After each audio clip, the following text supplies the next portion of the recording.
this video, I want to talk about 3 reasons why you might be dealing with constipation, and those 3 reasons might not be ones you ever heard of before. So let's dig right in. Number 1, and these aren't really in any particular order, but one of the reasons why you might be constipated is your liver and or gallbladder function. So these 2 organs are very important for digestion of our food and for elimination of different toxins that we have in our body. And whenever our liver and or gallbladder isn't working properly, our stomach and our digestive system isn't going to function properly either, because we're not getting the bile that we need to break down our food. And so that could be one reason why your digestive system is really sluggish. It's not really breaking down and eliminating the food like it needs to. So that's one reason why you might be constipated. Another reason is your mineral balance. So there's a lot of different components to this, but one in particular on your minerals is your iron and copper. If those are not working properly, especially iron, it can really get stuck in your tissues and in your organs and make them a lot more sluggish. So this can happen again and really relate back to the liver. That could be causing some issues there.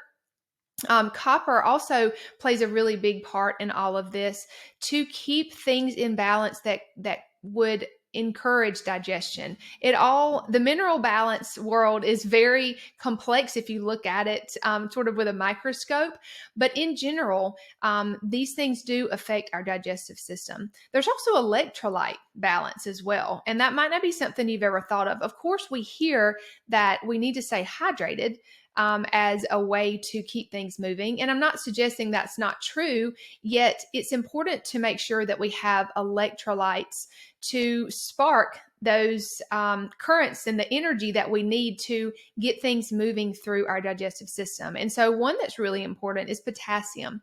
Potassium, depending on its level, could lead some to constipation, could lead some to diarrhea. So it really does show up differently in everybody, but yet potassium is something that often gets depleted, especially if we've been under times of stress.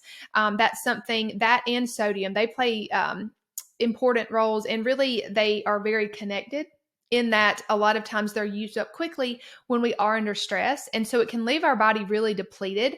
And if we don't have these different electrolytes and these minerals in balance, our body literally can't function, and that includes our digestive system. And so it can really make it sluggish because it just doesn't have the energy that it needs to complete digestive processes, which do take a lot of energy from our body. And so those right there are 3 reasons that you might be feeling a little bit constipated. Now, of course, there's so many other things that could go into this. However, I do feel like these are pretty overlooked and not so talked about.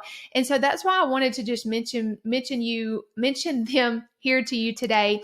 And this is a really big reason why I do like to look at blood work, because sometimes we're not going to necessarily know that if we don't look at blood work or if we don't look at a hair test. And so these are 2 things that I do anytime I work with clients, is to try to see where are our minerals at and how is that correlating to how we're feeling.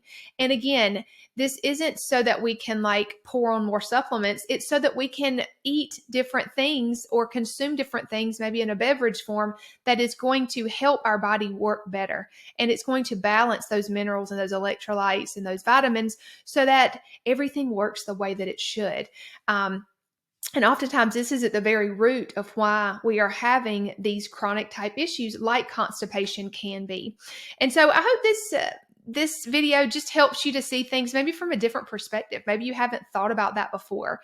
And there are different other correlations that you could look at to see if you have low potassium, but the absolute best way is to get a hair test. And so if that's something that you've been looking at, I do offer those when I work with clients one-on-one and in my group program. So I'm going to put the link to work with me just so you can check those out and see if that might be something that would fit your needs right now.